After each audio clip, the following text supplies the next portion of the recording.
Welcome to our channel. If you want to delete Wi-Fi profiles on Windows to remove saved networks and improve network security, follow these step-by-step instructions. Step 1.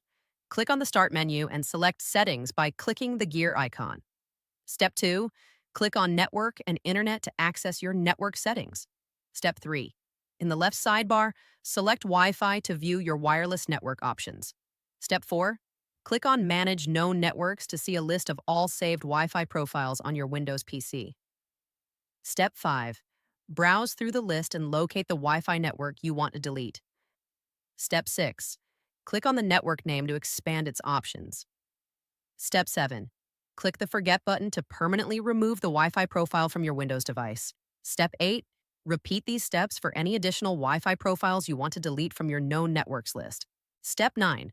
Alternatively, you can use Command Prompt to delete Wi-Fi profiles by opening Command Prompt as administrator and typing netsh wlan delete profile name equals network name.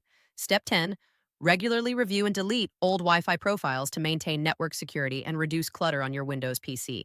Don't forget to like this video and subscribe to our channel.